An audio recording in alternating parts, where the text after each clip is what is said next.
Il y a quelque chose qui m'étonne. Je me demande pourquoi est-ce que vous n'êtes pas partis en courant quand vous avez entendu les paroles de Jésus que Luc Emmanuel vient de lire.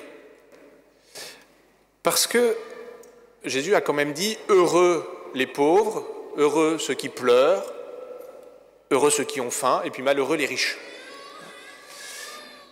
Normalement, quelqu'un qui est à peu près équilibré, il dit tout l'inverse. Il vaut mieux être riche et en bonne santé que pauvre et malade. A priori, enfin je ne sais pas, est-ce qu'il y en a parmi vous qui rêvent que leur enfant devienne SDF ou devienne dépressif ou rate son mariage? Ces pauvretés, personne ne les désire. Alors pourquoi est-ce que vous n'êtes pas partis en courant en entendant les paroles de Jésus? Il y a 3 idées qui m'ont traversé l'esprit. Je ne pense pas que vous soyez concernés, mais je l'ai dit à tout hasard. La première possibilité, vous êtes restés par distraction, sans faire exprès. C'est-à-dire que vous n'avez pas vraiment écouté l'Évangile, et puis vous avez chanté « Louange à toi, Seigneur Jésus », sans réfléchir. Mais je ne pense pas que ce soit le cas. Deuxième possibilité, vous êtes masochiste. Et vous vous dites, oui c'est vrai, il a bien raison de dire « heureux les pauvres, ceux qui souffrent ». Troisième possibilité, vous êtes resté par confiance aveugle. Si Jésus dit ça, c'est que c'est vrai, il n'y a pas à se poser de questions. Mais vous ne pouvez pas rester avec Jésus par distraction ou par masochisme, ni même par confiance aveugle. Jésus veut que vous soyez avec lui par une pleine adhésion de l'intelligence et du cœur. Donc, dans cette homélie, je vous propose 2 choses. D'abord, on va se demander assez sérieusement, est-ce que Jésus a raison de dire « heureux les pauvres, heureux ceux qui pleurent ». Alors rassurez-vous, on va répondre oui. Mais comme ce n'est pas évident, on va essayer de bien réfléchir, de bien creuser, de voir qu'est-ce que ça veut dire quand Jésus annonce « heureux les pauvres, heureux ceux qui pleurent », etc. Et puis, dans un deuxième temps, je vais vous donner des pistes pour vivre concrètement cette parole de Jésus, pour accueillir et puis reconnaître vos pauvretés. Donc d'abord, réfléchissons à ces paroles étranges de Jésus. Heureux les pauvres, heureux vous qui avez faim, vous qui pleurez. Est-ce que Jésus a raison de dire cela? Je vais répondre par un petit raisonnement en 5 étapes. D'abord, Jésus ne dit pas « vive la pauvreté », « vive la faim »,« vive la tristesse ». Jésus dit « heureux vous les pauvres, car le royaume des cieux est à vous ». Heureux vous qui avez faim, car vous serez rassasiés. Donc vous voyez, Jésus, il n'est pas masochiste. Ce qui rend heureux, ce n'est pas la pauvreté, la faim, la tristesse. Ce qui rend heureux, c'est le royaume de Dieu, c'est de savoir qu'on va être rassasié. Donc, déjà, on peut dire que les béatitudes ne sont pas absurdes. Les béatitudes annoncent un vrai bonheur. Mais, et c'est la deuxième étape du raisonnement, il y a l'objection de Marx. Vous connaissez Marx, peut-être pas personnellement, mais vous savez à peu près tous ce qu'il pense. Pour lui, toutes ces belles paroles de Jésus, en fait, ce sont des promesses en l'air. C'est du vent. Et vous connaissez le slogan de Marx, la religion est l'opium du peuple. En fait, cette objection, elle est très puissante parce que, au fond, je crois qu'elle nous traverse un peu tous. On se pose tous, un jour ou l'autre, la question de savoir est-ce que ces promesses de Jésus sont fiables?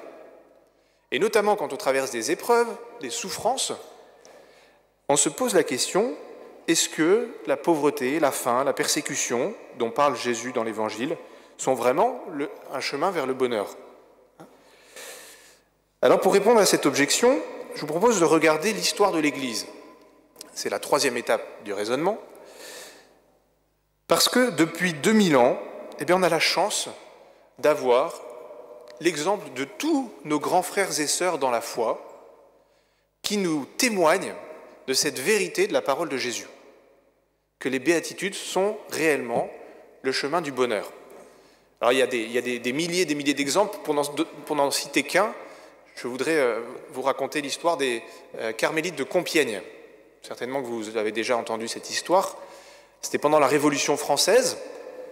Des révolutionnaires sont venus, ils ont forcé les portes du couvent et ils ont dit aux religieuses « Ça y est, c'est bon, vous êtes libres, on est venu pour vous, vous pouvez quitter votre couvent. » Et là, ils étaient très étonnés parce que les religieuses se sont dit « Mais nous, on ne veut pas partir, on est très bien ici, vous venez nous déranger d'ailleurs, si vous pouviez partir, ça nous arrangerait, parce que nous, on aime notre vie simple et pauvre. » Alors, les révolutionnaires, ça leur a pas plu, ils se sont énervés, puis finalement, ils ont arrêté les religieuses et ils les ont guillotinées.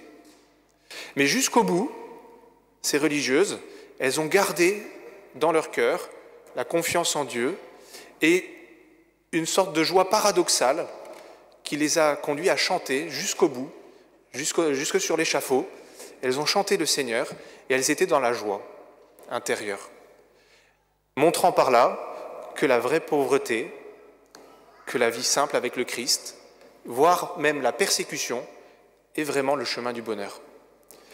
Il y aurait plein d'autres exemples, évidemment, dans l'histoire de l'Église, qui nous montrent que les béatitudes sont vraiment le chemin du bonheur. Alors venons-en à la 4e étape du raisonnement. Je vous propose de regarder ceux qui font le choix inverse, ceux qui misent sur la richesse et les plaisirs. Alors évidemment, ça procure une certaine satisfaction sur le moment, mais je pense que vous en avez déjà fait l'expérience. En fait, ça ne comble pas. Le cœur reste comme aride. Et malheureusement, à l'extrême, on voit des stars qui finissent par se suicider alors qu'elles ont tout, apparemment, pour être heureuses. La gloire, l'argent, les plaisirs. Mais en fait, au fond d'eux, ils sont pleins de vide. Voilà pourquoi Jésus dit dans l'évangile d'aujourd'hui « Quel malheur pour vous les riches, pour vous qui êtes repus, pour vous qui riez, parce que la richesse et les plaisirs, ça ne rend pas heureux. » Enfin, voilà la 5e étape du raisonnement.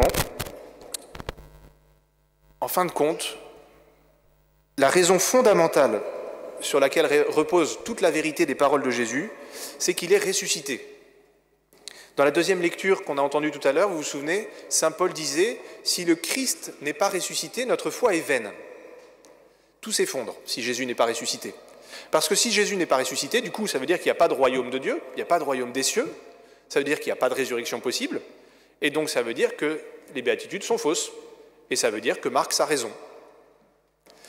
Donc le point névralgique de la vérité de ce message d'aujourd'hui, c'est la résurrection de Jésus. Et la question à vous poser, c'est est-ce que je crois vraiment que Jésus est ressuscité? Si j'y crois pas, les béatitudes n'ont aucun sens. Si j'y crois, alors les béatitudes sont véritablement le chemin du bonheur. Alors est-ce que vous croyez à la résurrection? À vous de répondre dans votre cœur. Voilà ce que je voulais vous dire dans ce premier point, c'est que Jésus a bien raison quand il dit « Heureux, vous les pauvres, car le royaume de Dieu est à vous ». On l'a vu à travers le témoignage, l'exemple des religieuses de Compiègne. On le voit par le contre-exemple de ceux qui choisissent les richesses et la gloire. Et puis surtout, c'est fondé sur la certitude que Jésus est ressuscité. Les béatitudes sont vraiment le chemin du bonheur. Alors maintenant, je voudrais vous proposer du coup de faire un pas sur ce chemin des béatitudes. Puisque Jésus a raison de dire « heureux les pauvres », comment faire pour vivre concrètement cela? Et là, il y a, il me semble, 2 étapes, reconnaître sa pauvreté et puis la vivre, l'accueillir. D'abord, il faut reconnaître ses pauvretés. Et là, la bonne nouvelle, c'est qu'on est tous concernés. Si Jésus avait dit « heureux les riches », il y aurait une partie d'entre vous qui aurait pu se dire « c'est pas pour moi ». Par exemple, toute la moitié gauche, vous n'êtes pas concerné. Ou la moitié droite, ou je ne sais pas quoi. Mais là, Jésus dit « heureux vous les pauvres ». Et en fait, on est tous des pauvres. Alors, c'est vrai que parfois on les camoufle un peu, nos pauvretés, et on vit en essayant de ne pas les voir. Parfois, d'ailleurs, on a tellement bien camouflé qu'on ne voit rien. Donc, la première étape, c'est de reconnaître sa pauvreté.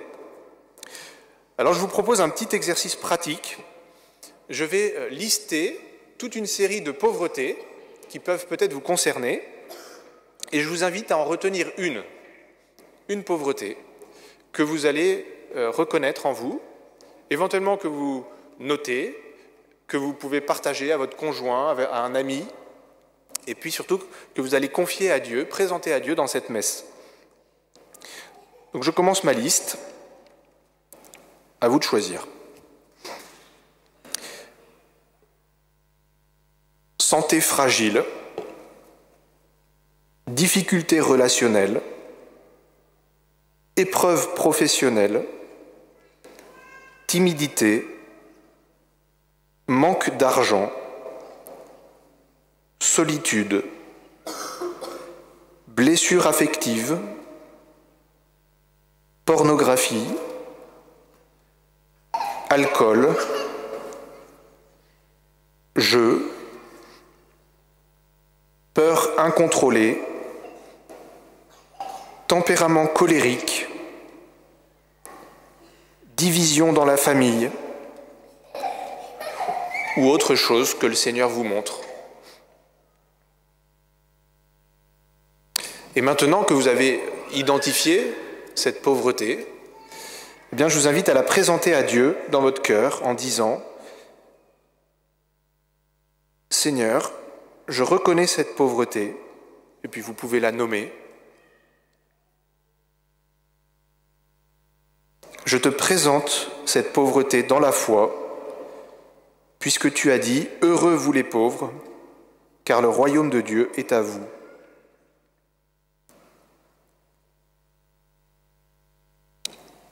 Après avoir reconnu sa pauvreté, il faut aussi la vivre, l'accueillir. Alors, vous avez déjà commencé à le faire en présentant à l'instant cette pauvreté à Dieu. Et ensuite, accueillir sa pauvreté, ça veut dire l'affronter courageusement, avec l'aide de Dieu, sans crispation ni résignation. Parce que vous voyez, il va y avoir deux pièges. D'un côté, se crisper pour essayer à tout prix de vaincre cette pauvreté, et puis de l'autre côté, se résigner en disant « bon je suis un pauvre, c'est pas grave, je peux rien y faire, tant pis ». Par exemple, si ma pauvreté, c'est d'avoir un mal fou à supporter mon voisin, la crispation, ce serait de dire « il faut absolument que j'arrive à l'aimer, à lui rendre service, à l'inviter chez moi, il faut absolument qu'on devienne amis ». Mais en fait, ça, c'est utopique, c'est pas réaliste. Et l'inverse, la résignation, ce serait de dire « bon, de toute façon, je ne le supporte pas, j'arriverai jamais à le supporter, c'est ma croix, tant pis ». Donc, essayez de repérer par rapport justement à cette pauvreté que vous avez identifiée en vous, essayez de repérer quels sont les deux pièges opposés. Qu'est-ce que ce serait la crispation et qu'est-ce que serait la résignation? Et puis, l'enjeu, ça va être de trouver un peu une voie du juste milieu pour affronter cette pauvreté avec Dieu de façon paisible et puis courageuse. Voilà ce que je voulais approfondir avec vous ce matin, à partir de ce message des béatitudes, qui, c'est vrai, est un peu déroutant. On a vu que Jésus a bien raison de dire « Heureux vous les pauvres, car le royaume de Dieu est à vous », notamment parce qu'il est vraiment ressuscité. Et puis, on a identifié chacun une pauvreté personnelle qu'on veut présenter à Dieu pour la vivre avec lui. En fin de compte, chers amis, notre seule vraie richesse, Notre seule vraie richesse, il n'y en a pas d'autre, c'est notre attachement à Jésus. Donc, n'ayez pas peur d'y croire et de le vivre vraiment.